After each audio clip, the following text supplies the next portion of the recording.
Hi friends, Attukal പൊങ്കാലയുടെ അന്നത്തെ നമ്മുടെ ഒരു ദിവസം കാണിച്ചു തരാം.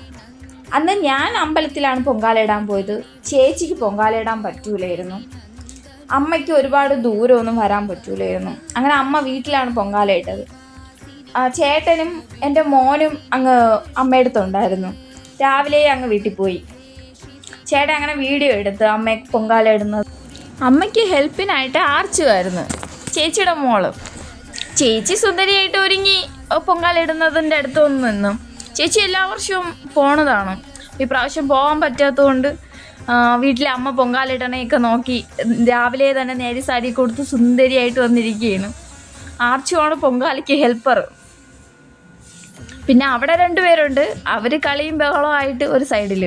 എൻ്റെ മോനും ചേച്ചിയുടെ മോനും അവർ രണ്ടുപേരും കൂടി കളിക്കണേൻ്റെ ബഹളം. അമ്മ ഒരുപാട് നാളുകൾക്ക് ശേഷമാണ് പൊങ്കാല ഇടണത്. അമ്മയ്ക്ക് അത് ഭയങ്കര സന്തോഷവും. അങ്ങനെയാണ് ചേച്ചി പറഞ്ഞ് വീട്ടിലിടാം അമ്മ വീട്ടിൽ പൊങ്കാല ഇട്. അമ്മയ്ക്ക് ഭയങ്കര സന്തോഷമായിരുന്നു. ഒന്നെന്ന് വെച്ചാൽ 2 മക്കളും ഉണ്ട്, എല്ലാവരും ഉണ്ടായിരുന്നു. എൻ്റെ മോളും ഞാനും പൊങ്കാല ഇടാൻ പോയിട്ട് നമ്മൾ രണ്ടുപേരും മാത്രമില്ല, ബാക്കി എല്ലാവരും അടുത്ത് വെച്ച് ഉണ്ടായിരുന്നു. പിന്നെ ഈ അരി ഇടുന്നത് എല്ലാ മക്കളെയും എല്ലാവരെയും കൊണ്ട് അരി ഇടിപ്പിച്ചായിരുന്നു. പക്ഷെ അതിൻ്റെ വീഡിയോ എടുത്തത് കിട്ടിയില്ല, അത് പോയി. അങ്ങനെ അതിൻ്റെ സന്തോഷവും പിന്നെ മനസ്സ് നിറയെ നമ്മൾ പൊങ്കാലിടുമ്പോൾ നമ്മളൊരു ഫീൽ അറിയാമല്ലോ. കുറേ കാര്യങ്ങളിങ്ങനെ കടന്നു പോവും. ചേട്ടന് വയ്യായികയും ഈ പൊങ്കാല ഇടാൻ പറ്റൂല എന്നൊക്കെ വിചാരിച്ചിരുന്നിട്ട് വീട്ടിലിട്ടതും ഒക്കെ ഒരുപാട് സന്തോഷം. അമ്മ എൻ്റെ അടുത്ത് അങ്ങനെയാണ് പറഞ്ഞത്. എല്ലാവരും കൂടെ ഉണ്ടായിരുന്നപ്പം ഭയങ്കര സന്തോഷമായിരുന്നു പൊങ്കാല ഇടാൻ. പക്ഷെ എല്ലാവരും ഇങ്ങനെ ഓരോന്ന് എടുത്തു കൊടുക്കാനും എല്ലാത്തിനും ഇങ്ങനെ കൂടെ ഉണ്ടായിരുന്നല്ലോ അമ്മയുടെ കൂടെ. അതിൻ്റെ ഒരു സന്തോഷമായിരുന്നു അമ്മയ്ക്ക്. ഒരുപാട് നാളായി അമ്മ പൊങ്കാല ഇട്ടിട്ട്. അങ്ങനെ എങ്ങും പോവാനൊക്കെ ഉള്ള ബുദ്ധിമുട്ട്, കാലുവേദനയും കുറച്ചൊന്നും പറ്റൂലായിരുന്നു. അപ്പോൾ അങ്ങനെയാണ് പിന്നെ വീട്ടിൽ പൊങ്കാല ഇട്ടത്. പിന്നെ ചേച്ചിയും എല്ലാവരും ഒക്കെ കൂടെ ഉണ്ട്. പൊങ്കാല ഇടുന്ന സമയം അമ്മ പറഞ്ഞതെന്ന് വെച്ചാൽ ഭയങ്കരമായിട്ട് മനസ്സിൽ പണ്ട് അച്ഛനുമായിട്ട് പൊങ്കാല ഇടാൻ പോയതും ചേട്ടന് വയ്യാതായ കാര്യവും മനസ്സിന് സങ്കടവും എന്നാൽ സന്തോഷവും ഓർമ്മകളും എല്ലാം കൂടി നിറഞ്ഞ സമയമായിരുന്നു. അതിനിടയ്ക്ക് ചേച്ചി തണ്ണിമത്തനൊക്കെ മുറിച്ചുകൊണ്ട് വെച്ച് കഴിക്കാനൊക്കെ എല്ലാവരും കൂടെയൊക്കെ കഴിച്ച്. അതിനിടയ്ക്ക് അവർ രണ്ടുപേരും കൂടി ഇന്ന് സ്കൂളിലും പോകണ്ട, കളിക്കാനും കിട്ടിയ സമയം കൂടിയല്ലേ, അവർ രണ്ടുപേരും കളിക്കാനൊക്കെ ആയിട്ട് നിന്ന്. അമ്മ അതിനിടയ്ക്ക് അടുത്ത മണ്ടപ്പുറ്റു ഇതൊക്കെ വെക്കാനായിട്ട് വെച്ച് എല്ലാം അമ്പലത്തിൽ അതേ സമയം നോക്കി അമ്മ 2:30 മണി വരെ 2:15 നേദിക്കണ സമയം വരെ അമ്മ പുറത്ത് തന്നെ ഇരുന്നു. അതിനിടയ്ക്ക് ഇവരെ കളിയും കണ്ട് ഇവരെ ബഹളവും എല്ലാം കൂടിയായിട്ട് അവിടെ ഇരുന്ന് 2:30 മണി വരെ നേദിക്കണ സമയം വരെ ഇരുന്നായിരുന്നു. ഞാനും ദൈവവും കൂടി ആ സമയത്ത് അമ്പലത്തിലായിരുന്നു. എൻ്റെ തലേ ദിവസത്തെ ആദ്യം കാണിച്ചു തരാം. തലേ ദിവസം എല്ലാവരും അടുപ്പ് കൂട്ടുന്നതും സ്ഥലം കണ്ടുപിടിക്കാൻ പോകുന്നതും എല്ലാം കൂടെ ബഹളമായിരുന്നു. നമ്മളും സ്ഥലം കണ്ടുപിടിക്കാനായിട്ട് ഇങ്ങനെ പൊയ്ക്കൊണ്ടിരിക്കുകയായിരുന്നു.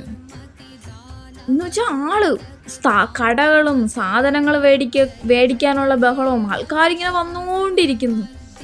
എല്ലാവരും ഇങ്ങനെ സ്ഥലങ്ങൾ കണ്ടുപിടിക്കാനും സാധനങ്ങൾ വാങ്ങിക്കാനും കുടുംബമായിട്ട് എല്ലാവരുമായിട്ടല്ലേ വരുന്നതും. ഇവിടെ നിന്നും ചേട്ടൻ്റെ ബന്ധുക്കൾ എല്ലാവരും കൂടിയൊക്കെ ആയിട്ട് വണ്ടി ഉണ്ടായിരുന്നു. അങ്ങനെ ഞാനും അതിലാണ് പോയത്. അവരെ കൂടെ എല്ലാവരും ഉണ്ടായിരുന്നു. നല്ല രസമായിരുന്നു. രാത്രി അങ്ങനെ സ്ഥലങ്ങൾ കാണാൻ പോകുന്നതും പൊങ്കാലിടാനുള്ള സ്ഥലം കണ്ടുപിടിക്കണതും എല്ലാം കൂടി.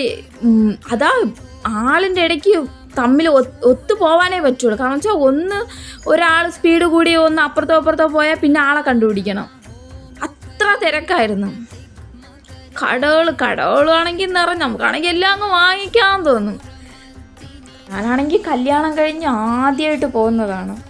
എനിക്കാണെങ്കിൽ കുഞ്ഞിലേ പോയിട്ടുണ്ട് കല്യാണത്തിന് മുമ്പ്, പക്ഷേ കല്യാണം കഴിഞ്ഞിട്ട് ആദ്യമായിട്ടായിരുന്നു. എനിക്ക് വല്ലാത്ത ഫീലായിരുന്നു. ഫുൾ അമ്പലത്തിൻ്റെ പാട്ടും പിന്നെ ആൾക്കാരും സ്ഥലം കണ്ടുപിടിക്കാൻ പോകുന്നതും ഇവരുടെ കൂടെ എല്ലാവരും കൂടെ ആയിട്ട് പോകുന്നതും നല്ല രസമായിരുന്നു. എൻ്റെ പിറ്റേ ദിവസം നമ്മൾ കുളിച്ചിട്ട് ഫോട്ടോ എടുക്കണം എൻ്റെ ബഹളത്തിലായിരുന്നത് പൊങ്കാലയ്ക്ക് മുമ്പ്. അത് കഴിഞ്ഞിട്ട് നമ്മൾ അമ്പലത്തിൽ പോയാണെങ്കിൽ ദൈവമേ എന്തൊരു ജനം വരുന്നതെന്നറിയാവോ, അത്രയ്ക്കും ഉണ്ടായിരുന്നു ആൾക്കാർ.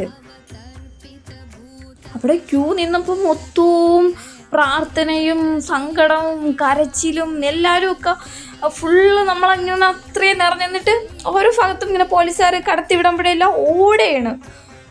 എൻ്റെ ലൈഫിൽ എനിക്ക് ഭയങ്കരമായിട്ട് മറക്കാൻ പറ്റാത്ത ഒരു അനുഭവമായിരുന്നു. പക്ഷേ പൊങ്കാല ഇടണ വീഡിയോ ഒന്നും എടുക്കാൻ പറ്റിയില്ല. അപ്പോഴേക്കും ഫോണിൽ ചാർജൊക്കെ തീർന്ന്. പിന്നെ ലാസ്റ്റ് ഒരു വീട്ടിൽ പോയി കുറച്ച് ചാർജ് ചെയ്തതായിരുന്നു. അത് അപ്പോഴേക്കും പൊങ്കാല ഇട്ട് കഴിഞ്ഞായിരുന്നു. പിന്നെ നേദിക്കാനായിട്ട് കാത്ത് നിൽക്കണ സമയത്തായിരുന്നു പ്ലെയിനിൽ ഇങ്ങനെ നേദിക്കാനായിട്ട് പൂ ഇടുന്നത്. എന്തൊരു വല്ലാത്തൊരു ഇതായിരുന്നു. ആ സമയത്ത് പ്രാർത്ഥനയും എല്ലാവരും കൂടി നമുക്കും കുറച്ച് പൂ കിട്ടിയായിരുന്നു. അത് കഴിഞ്ഞിട്ടായിരുന്നു പോറ്റി നേദിക്കാനായിട്ട് വരുന്നത്. അപ്പോൾ നമ്മൾ അത് കാത്ത് നിൽക്കുകയായിരുന്നു. അപ്പോഴേക്കും പോറ്റി എത്തി നേദിക്കാനായിട്ട്. എല്ലാവരും പ്രാർത്ഥനയും ഫുള്ള് ബഹളവും എല്ലാവരും കാത്തിരിക്കണ എൻ്റെ ഒരു നിമിഷമായിരുന്നു. ഞാനത് ആദ്യമായിട്ടും കൂടെ ആയതുകൊണ്ട് എനിക്ക് വല്ലാത്ത സങ്കടവും ഒരു വല്ലാത്ത നിമിഷമായിരുന്നു. ഒരിക്കലും മറക്കാൻ പറ്റാത്ത അനുഭവമായിരുന്നു. എല്ലാവരും പ്രാർത്ഥന. ആ സമയത്ത് നമ്മളെ മനസ്സിൽ ഒരുപാട് കാര്യങ്ങളിങ്ങനെ നമ്മളെ വിഷമങ്ങളും സന്തോഷങ്ങളും ദൈവമേ നമ്മൾ അനുഗ്രഹിക്കണേ ഫുള്ള് നിറയെ അതായിരുന്നു. അമ്മയെന്നുള്ള വിളി ഒരു ആൻറ്റി കരയൊക്കെ ചെയ്യണം പ്രാർത്ഥിച്ചിട്ട്. നമുക്കതൊക്കെ കാണുമ്പോൾ വല്ലാത്തൊരു ഫീലായിരുന്നു. ഇത്രയും ദൂരെ പോയി അങ്ങനെ പൊങ്കാല ഇടുന്നതും നമ്മൾ നല്ല തലേ ദിവസമേ പോയി ഇരിക്കുന്നതും വെയിറ്റ് ചെയ്ത് ഇങ്ങനെ പൊങ്കാല ഇടാൻ വേണ്ടി കാത്തിരിക്കണതും എല്ലാം എനിക്ക് എങ്ങനെ അത് പറഞ്ഞു തരണമെന്ന് അറിഞ്ഞുകൂടാ. ആ പ്ലെയിൻ വന്ന് ഇത്രയും അടുത്തൂടെ വന്നിട്ട് ആ പൂ ഇടുന്നത് എനിക്ക് അത്രയും വീഡിയോ നല്ലോണം കിട്ടിയില്ല. പിന്നെ അതൊക്കെ കഴിഞ്ഞിട്ട് നമ്മൾ പോവാനായിട്ടൊക്കെ ഉള്ള എല്ലാം ശരിയാക്കിയൊക്കെ വെക്കുന്നു. അന്ന് നമ്മൾ 2:45 കഴിഞ്ഞെങ്കിലും നമ്മൾ വീടെത്തിയപ്പോൾ തന്നെ 6 മണിയൊക്കെ അടുപ്പിച്ചായി. പിന്നെ പോവാനായിട്ടൊക്കെ എല്ലാം ശരിയാക്കി വെച്ച് നമ്മൾ പോവാനായിട്ടൊക്കെ റെഡിയായി.